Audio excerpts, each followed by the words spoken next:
Hey guys, it's Niki Jabbour for Troy Build Canada, and today I'm going to talk about staking tomatoes. And this is a really important step in growing healthy tomatoes. If you let your tomato plants sprawl on the ground, they can be more susceptible to soil-borne diseases, as well as pests like slugs. So I like to stake my tomatoes, and when you're trying to figure out what kind of stakes to use, you need to know there's two main types of tomatoes. There are bush or determinate tomatoes, and vining or indeterminate tomatoes. Now bush tomatoes, they generally grow about 3 to 4 feet tall. Some are a little bit bigger, and once they've reached their mature height, they set their flowers, soon followed by their fruits, which is great if you're trying to preserve by canning tomatoes or making sauces, because it's nice when all the fruits mature around the same time. Now indeterminate or vining tomatoes, on the other hand, these guys can get big, really big. Most of mine go 7 to 8 feet tall, so you need to stake those very securely. All right, well, let's talk about different ways you can support your tomato plants. Let's start by talking about how to support bush tomatoes or determinate varieties.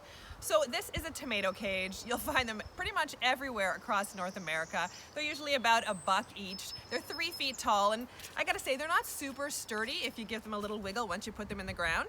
They're fine for varieties of tomatoes that grow just maybe 2 to 3 feet tall, but any taller, and I'm going to use a stake or a sturdier cage.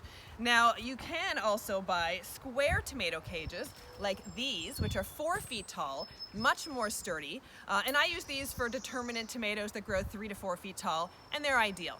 The smaller tomato cages I generally reserve for peppers or eggplants or even bush-type cucumbers. I find them much better for that sort of vegetable rather than a very vigorous tomato plant. So what about indeterminate tomatoes or vining types? They can get 6 feet tall, 7 feet tall, 8 feet tall, even bigger. How do you support their growth? Because I can tell you a tomato cage is not going to do it. Well, I use a simple wooden stake. This is a 1x2. Originally it was 8 feet long, and I cut off about 6 inches and made a little bit of an angle here at the bottom to help it go into the soil. And I insert these after I plant my tomatoes, and then as they grow, I continue to tie the new growth to these stakes with twine or some other type of soft material every 7 to 10 days. And it really helps secure the tomatoes well, keeps them off the ground, and it allows me to enjoy a bumper crop of delicious tomatoes. I've just planted this bed of indeterminate tomatoes behind me. I've mulched the bed, and now it's time to give them their supports. All right, it's time to get started.